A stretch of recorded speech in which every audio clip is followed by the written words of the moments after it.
Hello guys, welcome back to newspaper session. So இன்னைக்கு newspaperல என்னென்ன news இருக்கு இம்பார்ட்டண்டா இருக்குன்னு சொல்லி பார்க்கலாம் சரியா. So என்னென்ன நியூஸ் அப்படின்னு பார்ப்போம் வாங்க. First நியூஸ் பாத்தீங்கன்னா Jaishankar discuss line of actual control with Qin Hong hold talks with Lavrov but not Bhutto அப்படிங்க இருக்காங்களா. ஸோ இதில் குவின் ஹாங் அப்படிங்கிறவங்க வந்து சைனாவோட ஃபாரின் மினிஸ்டர் அவங்க கிட்ட பேசுகிறாங்களாம். அதே நேரத்தில் ஹோல்டு டாக்ஸ் வித் லாவ்ரோவ் அப்படின்னா ரஷ்யாவோட ஃபாரின் மினிஸ்டர் செர்கே லாவ்ரோவ் அவங்க கூட பேசுகிறாங்களாம். பட் நாட் பூட்டோ, இது வந்து பிலவல் பூட்டோ சர்தாரி அப்படின்னு பாகிஸ்தானோட பிரைம் மினிஸ்டர். ஸோ அவங்க கூட பேசலை, ஹோல்டு டாக்ஸ் அதான் சொல்கிறாங்க, அவங்க கூட டிஸ்கஸ் பண்ணலை அப்படின்னு சொல்கிறாங்க. அந்த நியூஸ்லாம் நமக்கு எக்ஸாம்பிள் இம்பார்ட்டன்ட் கிடையாது. பட் இதில் வந்து இங்கே என்ன சொல்கிறாங்க அப்படின்னா Jaishankar discuss the line of actual control with the Qin ஹாங். அதாவது என்ன அப்படின்னா நமக்கும் சைனாக்கும் நடுவில் லைன் ஆஃப் ஆக்சுவல் கண்ட்ரோல் நிறைய பிளேஸில் பார்டர் கிரைசிஸ் வந்துட்டு இருக்கு. ஸோ அதை பற்றி பேசுறதுக்காக தான் அவங்க வந்து பேசிட்டு இருக்காங்க. G20லையுமே ஆல்ரெடி இதை பற்றி பேசியிருக்காங்க. பட் இப்போ வந்து SCO மீட்டிங் நடக்குது இல்லையா, SCOவோட ஃபாரின் மினிஸ்டர் மீட்டிங் நடந்துட்டு இருக்கு. ஸோ அதில் இவங்க அதை பற்றி தான் பேசியிருக்காங்க. இதில் அந்த லைன் ஆஃப் ஆக்சுவல் கண்ட்ரோல் அந்த நிறைய இடத்துல நமக்கும் சைனாக்கும் நடுவில் நிறைய கிளாஷ் ஆகுது. ஒரு எக்ஸாம்பிளுக்கு சொல்லணும்னா ஈஸ்டர்ன் லடாக் இப்போ ரீசெண்டாக பார்த்துட்டே வரோம். நம்மளோட டிஃபென்ஸ் மினிஸ்டர் ராஜ்நாத் சிங் கூட என்ன சொல்லியிருந்தாங்க அப்படின்னா அந்த ஈஸ்டர்ன் லடாக் 2020ல் சைனாக்கும் சரி நமக்கும் சரி நிறைய ப்ராப்ளம் வந்துட்டு இருந்துச்சு. ஸோ அதுலேருந்து அதை ஒரு அமைதிக்கான ஒரு இது கொண்டு வரணும் அப்படின்னா கண்டிப்பாக இரு நாட்டு அந்த ஆர்மியுமே என்ன பண்ணணும் அப்படின்னா அந்த பிளேஸை விட்டு விலகணும் அப்படிங்கிற மாதிரி சொல்லியிருந்தாங்க.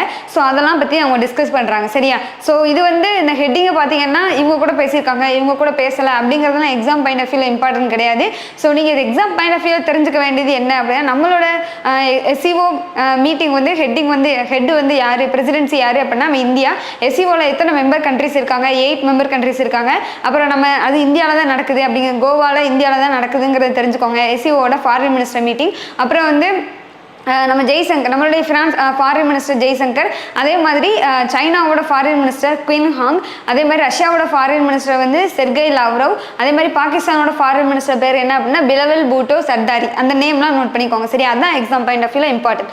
ஸோ நெக்ஸ்ட் என்னென்ன அடுத்த நியூஸ் போய் பார்க்கலாம் சரியா.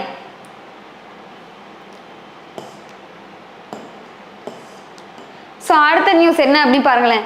மிருதங்கம் விர்ச்சுவோசோ காரைக்குடி மணி டேக்ஸ் தி ஃபைனல் பவ். இது வந்து என்ன கொடுத்துருக்காங்க அப்படின்னா ஸோ அந்த மியூசிக் கன்சர்ட்லாம் நிறைய பண்ணுவாங்கல்ல. ஸோ அதில் மிருதங்கம் ஃபேமஸான ஒருத்தவங்க வந்து பேர் என்ன அப்படின்னா மணி. அவங்க வந்து என்ன பண்ணிட்டாங்க அப்படின்னா பாசிட்டிவ் ஆகிட்டாங்க. ஸோ அதை இங்கே வந்து கொடுத்துருக்காங்க சரியா. ஸோ அந்த நேம் மட்டும் நோட் பண்ணால் போதும் சரியா. அடுத்து போகலாம்.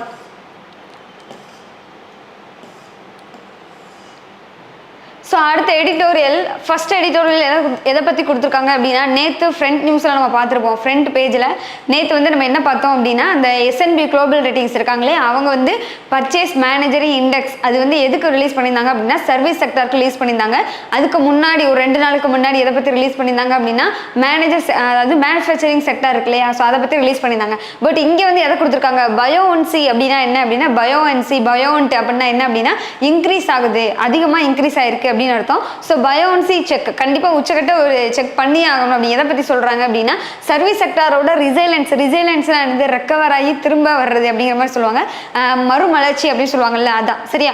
சர்வீஸ் செக்டாரோட resilience maybe tested as a global demand cool. அதாவது எதுக்காக டெஸ்ட் பண்ண படலாம் அப்படிங்கிறாங்க அப்படின்னா அஸ் அ குளோபல் டிமாண்ட்னா என்னது உலகளாவிய தேவை வந்து கூல்னா என்னது குறைஞ்சிருக்கு. ஸோ அந்த உலகளாவிய தேவை வந்து குறைஞ்சிருக்கு. பட் இங்கே வந்து சர்வீஸ் செக்டாரோட இது வந்து என்ன இருக்குது அப்படின்னா இன்க்ரீஸ் ஆயிருக்கு. அதாவது என்ன சொல்கிறது அந்த பர்ச்சேஸ் மேனேஜர் இண்டெக்ஸில் வந்து சர்வீஸ் செக்டர் வந்து கடந்த 13 வருஷத்தை காட்டிலும் இப்போ வந்து எவ்வளோ இருக்குது அப்படின்னா 62 ஏப்ரலில் மட்டுமே 62 அப்படின்னு வந்து நிற்குது சரியா.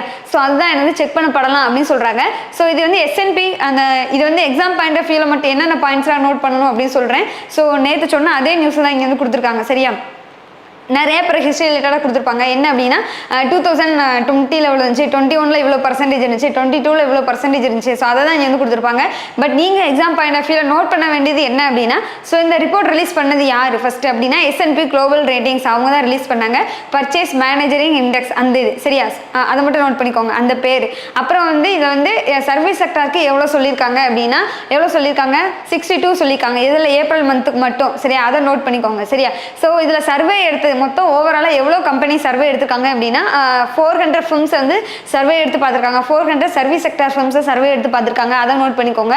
நெக்ஸ்ட் வந்து எதை சொல்கிறாங்க அப்படின்னா ஒரு நார்மலாக பேசிக்காக அந்த பர்ச்சேஸ் மேனேஜரி இண்டெக்ஸ் இருக்கு இல்லையா, அதோட ரீடிங் அந்த நான் சொல்கிறோம்ல 62 57.6 இந்த மாதிரி சொல்கிறோம்ல, அது வந்து 50 தாண்டினாலே ஓரளவு அந்த கம்பெனி வந்து அந்த செக்டார் இருக்கு இல்லையா, அந்த செக்டார் வந்து ஒரு நல்ல ஒரு எக்ஸ்டென்ஷனில் தான் இருக்குது, க்ரோத்தில் தான் இருக்குது அப்படின்னு மீனிங். சரியா, அதை நோட் பண்ணிக்கோங்க. அப்புறம் வந்து average purchase managers index reading for service through the 2022-23 அந்த ஃபுல் இயருக்கான ஆவரேஜாக பர்ச்சேஸ் மேனேஜரி இண்டெக்ஸ் வந்து எவ்வளோ இருக்குது, சர்வீஸ் செக்டாரில் மட்டும் எவ்வளோ இருக்குது அப்படின்னா 57.3 இருக்குது. இந்த பாயிண்ட் எல்லாம் நோட் பண்ணிக்கோங்க. இதுதான் எக்ஸாம் பாயிண்ட் ஆஃப் வியூவில் கேட்பாங்க. சரியா, ஸோ அதே போல் இப்போ நம்ம சர்வீஸ் செக்டருக்கு பார்த்தோமா, அதே போல் நீங்கள் என்ன பண்ணணும் அப்படின்னா மேனுஃபேக்சரிங் செக்டர் இருக்கு இல்லையா, ஸோ அதுக்கு வந்து ரிலீஸ் பண்ணியிருந்தாங்கல்ல, அதையும் சைட் பை சைடு நோட் பண்ணிக்கோங்க. சரியா, அது ரொம்ப இம்பார்ட்டன்ட். ஸோ அடுத்த நியூஸ் போகலாமா? இந்த நியூஸ் வந்து என்ன அப்படின்னா இது எக்ஸாம் பாயிண்ட் ஆஃப் வியூக்கு இம்பார்ட்டன்ட் கிடையாது, ஈவன் இதை படிக்கவே தேவையில்லை அப்படிங்கிற மாதிரி சொல்லலாம். ஏன் அப்படின்னா இது வந்து ஒரு கேஸ் தான் வந்து கொடுத்துருக்காங்க. So strategic time out the convicts in the Bilkis Bano case are using delay as என். இது வந்து என்ன சொல்கிறாங்க அப்படின்னா இந்த பில்கிஸ் பானோ கேஸ் அப்படிங்கிறது ஒன் ஆஃப் த கேஸ். நீங்கள் வந்து நெட்டில் போய் சர்ச் பண்ணி பாருங்கள். சரியா, அந்த கேஸில் வந்து அதில் குற்றவாளிகள்லாம் இருப்பாங்கல்ல, அவங்க வந்து நீதி அதாவது கோர்ட்டுக்கு வந்து அதை ஆஜராகணும்னு சொல்லுவாங்க. சரியா, கோர்ட்டுக்கு வந்து கரெக்டான டைமுக்கு ஆஜராகணும்ல. ஸோ இவங்க வந்து என்ன பண்ணுறாங்க அப்படின்னா டைம் டிலே பண்ணுறாங்க.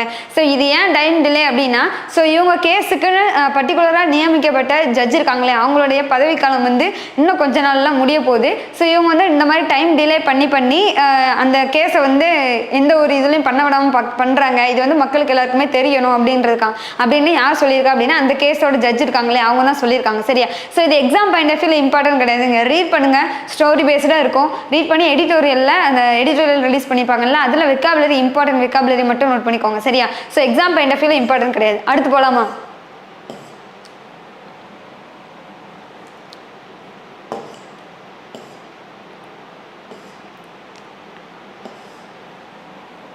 ஸோ இந்த நியூஸ் பாருங்களேன். SCO ministers meeting today to discuss economic ties. அதாவது எதை பற்றி பேச போகிறாங்க அப்படின்னா எக்கனாமிக் டைஸ் பற்றி நிறையா பேச போகிறதா சொல்கிறாங்க. ஸோ நம்ம தான் SCOவோட பிரசிடென்சியாக இருக்கோம். சரி, SCOவோட ஃபாரின் மினிஸ்டர் மீட்டிங் நடந்துட்டுருக்கு. ஸோ டிஸ்கஸ் எக்கனாமிக் டைஸ் அப்படிங்கிறப்ப இதுக்கு முன்னாடி SCOவில் எதை பற்றி அதிகமாக பேசுவாங்க அப்படின்னா செக்யூரிட்டி இஷ்யூஸ் இருக்கு இல்லையா, ஸோ அந்த டெரரிசம் அட்டாக்ஸ் அதை பற்றி பேசுவாங்க, செக்யூரிட்டிஸ் இஷ்யூஸை பற்றி நிறையா பேசுவாங்க. ஸோ அது ரிலேட்டடாக தான் இருக்கும். பட் இந்த வருஷம் நம்ம இந்தியா தலைமையிலான அந்த SCOவில் எதை பற்றி பேசுகிறாங்க அப்படின்னா அந்த SCO ஃபாரின் மினிஸ்டர் மீட்டிங்கில் எதை பற்றி பேச போகிறாங்க, முக்கிய டொமைனாக எது இருக்க போகுது அப்படின்னா எதை ஃபோக்கஸ் பண்ண போகிறாங்க அப்படின்னா national currency payments for mutual trade. அதாவது ஒரு கண்ட்ரிக்கு இன்னொரு கண்ட்ரிக்கு நடுவில் வந்து ட்ரேடிங் நடக்கும்போது அந்த நேஷனல் கரன்சியை வந்து ட்ரேடிங்க்கு வந்து யூஸ் பண்ணிக்கணும், அந்த கரன்சியை யூஸ் பண்ணிக்கணும், அந்த டொமஸ்டிக் கரன்சியவே அந்த பேமெண்ட் டிரான்சாக்ஷனுக்கு யூஸ் பண்ணிக்கணும் அப்படின்னு சொல்கிறாங்க. சரியா, so national currency payments for mutual trade will be agenda for SCO cooperation. அதான் Shanghai cooperation organisation foreign minister மீட்டிங்கோட மெயின் அஜெண்டாவே அதுதான் அப்படிங்கிற மாதிரி சொல்கிறாங்க. ஸோ ஆல்ரெடி இந்தியா வந்து இதுக்கு முன்னாடி யார் கூட பைலேட்டரல் டைஸில் இருக்காங்க அப்படின்னா இந்த டொமைனில் அப்படின்னா அந்த நேஷனல் பேமெண்ட் மியூச்சுவல் ட்ரேடில் வந்து யார் கூட இருக்காங்க அப்படின்னா இந்தியாவும் ரஷ்யாவும் ஆல்ரெடி இதுக்கு வந்து பேசிகிட்டு இருக்காங்க. சரியா, பைலேட்டரல் டைஸில் இருக்காங்க அப்படிங்கிற மாதிரி சொல்கிறாங்க. ஸோ இப்போ வந்து SCO வந்து இப்போ நிறைய கண்ட்ரிஸ் அதே சைனாவும் வந்திருக்காங்க, அதே நம்ம ரஷ்யா கூட தான் என்ன பண்ணியிருந்தோம் இந்த டைப் வச்சுருந்தோம், அதே ரஷ்யா வந்திருக்காங்க, அதே சைனா வந்திருக்காங்க. ஸோ இன்னும் நிறைய கண்ட்ரிஸ் வந்திருக்காங்கல்ல, இவங்க கூட தான் அந்த மல்டிலேட்டரலாக அதை வந்து கொண்டு போகணும் அப்படிங்கிறத பற்றி பேசுகிறாங்க. சரியா, ஸோ நெக்ஸ்ட் வந்து என்ன அப்படின்னா நம்ம இந்தியா இருக்காங்க இல்லையா, ஸோ நம்ம இந்தியா வந்து நிறைய கண்ட்ரிஸ் கூட என்ன பண்ணியிருக்கோம் அப்படின்னா நிறைய கோஆப்ரேஷனில் இருக்கும். ஸோ என்னென்ன கண்ட்ரிஸ் பாருங்களேன், அவங்களே கொடுத்துருப்பாங்க. அஃபிஷியல் ஸ்டேஸ் இந்தியாவோட position is seen as a balancing ஃபோர்ஸாக இருக்குது. ஸோ எல்லாத்தையும் ஒரு பேலன்ஸ் பண்ணி கொண்டு போகிற பிளேஸில் நம்ம இந்தியா இருக்குது அப்படிங்கிற மாதிரி சொல்கிறாங்க. எதனால் இதை வந்து சொல்கிறாங்க அப்படின்னா India as a member of the குவாடில் இருக்காங்க. குவாடில் மொத்தம் எத்தனை கண்ட்ரிஸ் அப்படின்னா 4 கண்ட்ரிஸ் இருக்காங்க. ஃபர்ஸ்ட் யார் அப்படின்னா USA, அப்புறம் ஜப்பான், நம்ம இந்தியா, அப்புறம் ஆஸ்திரேலியா. இவங்க 4 கண்ட்ரிஸ் வந்து குவாடில் இருக்காங்க. ஸோ அதுக்கப்புறம் வந்து G20 20 கண்ட்ரிஸ் இருப்பாங்கல்ல, ஸோ அப்புறம் வந்து அதில் நம்ம இந்தியா இருக்கோம். அப்புறம் பிரிக்ஸ் வந்து Brazil, Russia, India, China, south Africa இதில் நம்ம இருக்கோம். அதே மாதிரி IBSA India, Brazil, south Africa இந்த 3ல நம்ம இருக்கோம். அப்புறம் SCOவில் 8 மெம்பர் கண்ட்ரிஸ் இருக்காங்கல்ல, அதில் நம்ம இருக்கோம். அதே போல் foreign minister to discuss induction கொண்டு வர போகிறாங்க. Induction of the Iran, Belarus as full members, அதாவது ஃபுல் டைம் மெம்பர்ஸாக ஈரான் கண்ட்ரி இருக்காங்களே அவங்களையும் பெலாரஸையும் கொண்டு வர போகிறதா பேசிட்டு இருக்காங்க. ஸோ எவ்வளோ கண்ட்ரி இருக்குது. சரியா, அப்போ எத்தனை இதில் நம்ம வந்து குரூப் ஆஃப் கண்ட்ரிஸ் கூட நம்ம வந்து கோஆப்ரேஷனில் இருக்கோம். ஸோ அதனால் இந்தியா வந்து என்ன சொல்கிறாங்க அப்படின்னா ஒரு பேலன்சிங் பொசிஷனில் இருக்குது அப்படின்னு சொல்கிறாங்க. சரியா? ஸோ அந்த பாயிண்ட்டை நோட் பண்ணிக்கோங்க. நெக்ஸ்ட் போகலாம். ஸோ நெக்ஸ்ட் அடுத்தது பாருங்களேன்.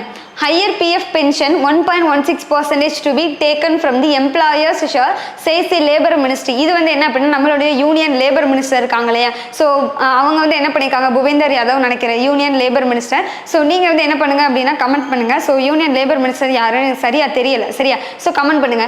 Union labour minister has issue the 2 notification. இப்போ வந்து EPF எக்ஸாம் வருது. ஸோ அதனால இந்த PF ரிலேட்டடாக வர்ற நியூஸ் எல்லாமே ரொம்ப ரொம்ப இம்பார்ட்டன்ட். சரியா? இதை மட்டும் நீங்கள் கிளியராக படித்தா போதும்.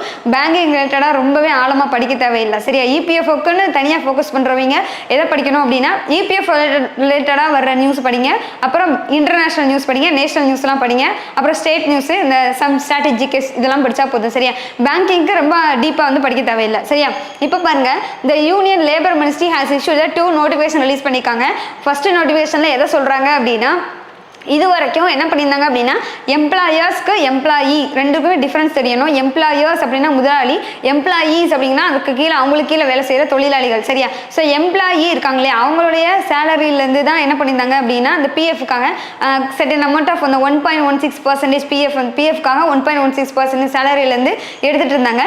இப்போ வந்து இப்போ ஏற்கனவே நான் சொன்ன மாதிரி தான் அந்த induction of the joint induction of the high pension for எம்ப்ளாயர்ஸ்க்கு எம்ப்ளாயிஸ் ரெண்டு பேருக்குமே சேர்ந்து அறிவிச்சிருக்காங்க இல்லையா. ஸோ அதன்படி அந்த சுப்ரீம் கோர்ட் வந்து வேர்டிக் கொடுத்துருக்காங்க.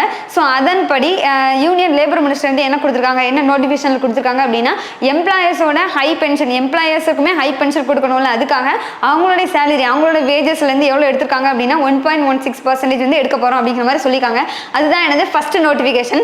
செகண்ட், ஆல்ரெடி அவங்க வந்து எவ்வளோ எடுத்துகிட்டு இருந்தாங்க அப்படின்னா 12% வந்து எடுத்துகிட்டு இருந்தாங்க. சரியா? ஸோ அது கூட சேர்ந்து இப்போ 1.16% எடுக்க போகிறாங்க அடிஷ்னலாக. அது மட்டும் ஞாபகம் வச்சுக்கோங்க. Second notification notifies the relevant provision, அதாவது எது ரிலேட்டடாக இருக்குது அப்படின்னா social security to legalise the step. இந்த ஸ்டெப் ஃபர்தராக அந்த ஃபர்ஸ்ட் நோட்டிஃபிகேஷன் ரிலீஸ் பண்ணாங்க இல்லையா, அந்த நோட்டிஃபிகேஷனை சோசியல் செக்யூரிட்டியோட லீகலைஸ் பண்ணணும் அப்படிங்கிறதா என்னது செகண்ட் நோட்டிஃபிகேஷன். சரியா? ஸோ அதை மட்டும் நோட் பண்ணால் போதும். இது EPFக்கு ரொம்ப இம்பார்ட்டன்ட். ஸோ அடுத்த நியூஸ் போகலாமா?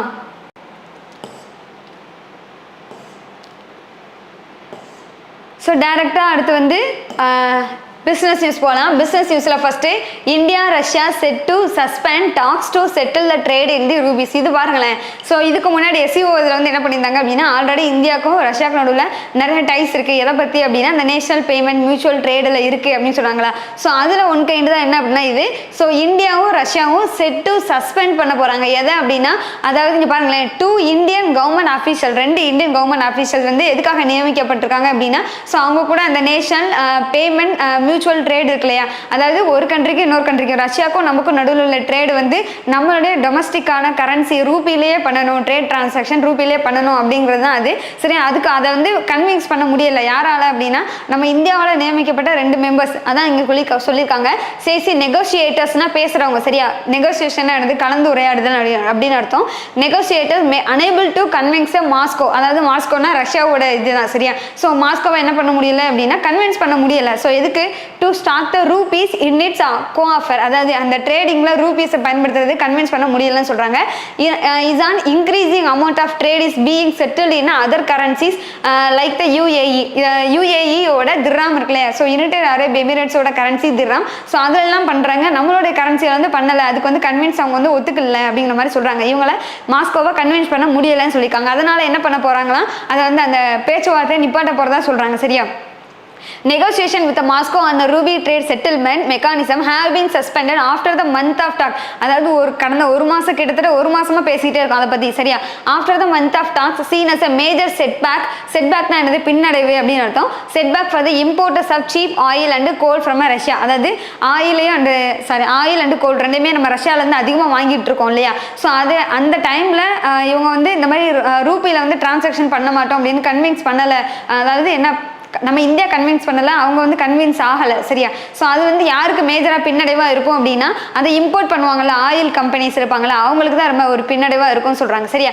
ரஷ்யாவோட favourable high trade gap could land it with the annual rupee surplus of over the எவ்வளோ இருக்குது அப்படின்னா $40 பில்லியன் இருக்குது, which is Moscow sees not. அது வந்து எவ்வளோ இல்லை, அது டிசைரபிளாக இல்லை, மாஸ்கோக்கு அது டிசைரபிளாக இல்லை. நம்ம இந்தியாவோட இது வந்து எவ்வளோ இருக்கும் பாருங்களேன், $40 பில்லியன் இருக்குது. சரியா? அது வந்து என்ன ஆகலை, மாஸ்கோக்கு வந்து ஒத்துக்கிற மாதிரி இல்லை. சரியா? அது அப்புறம் இந்தியாவோட லோ ஷேர், அதாவது குளோபல் ட்ரேடிங்கில் இந்தியாவோட ஷேர், அந்த இந்தியாவோட ஷேரிங் இருக்குல்ல, நம்ம வந்து நிறையா வந்து அந்த உலகளாகிய டிமாண்ட் சொல்லுவாங்க இல்லையா, ஸோ நம்ம வந்து அதிகமாக எக்ஸ்போர்ட் பண்ணுறது தான் சொல்கிறாங்க.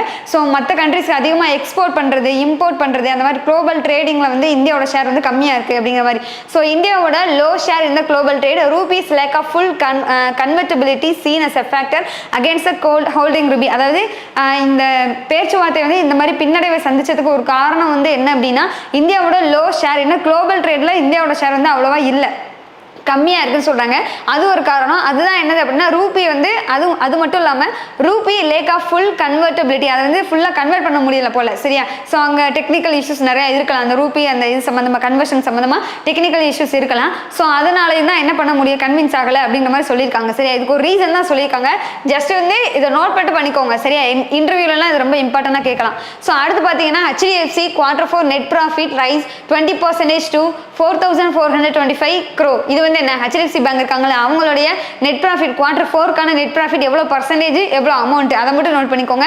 20% அமௌண்ட் பார்க்கும்போது 4,425 crore, அதை மட்டும் நோட் பண்ணுங்க. சரியா?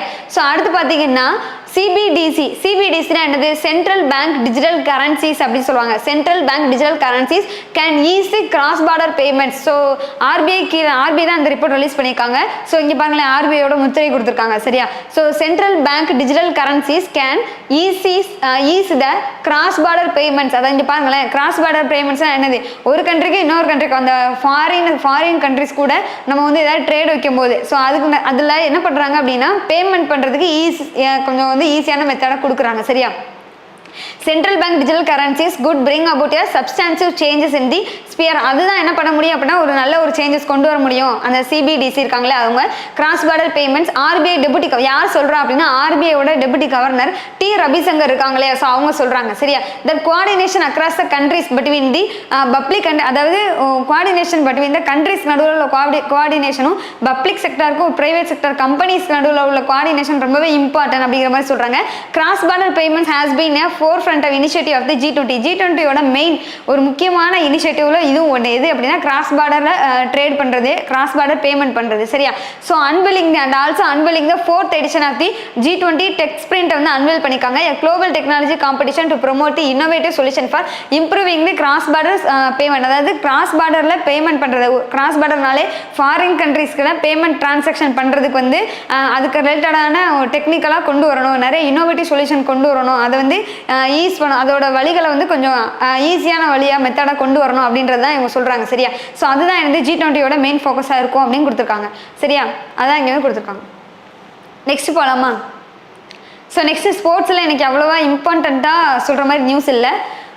அவ்வளோதான் கைஸ், எல்லாமே நியூஸ் முடிஞ்சிருச்சு. நெக்ஸ்ட் ஒரு இன்ட்ரெஸ்டிங் கண்டென்ட்டோட நான் உங்களை மீட் பண்ணுறேன். Thank you so much.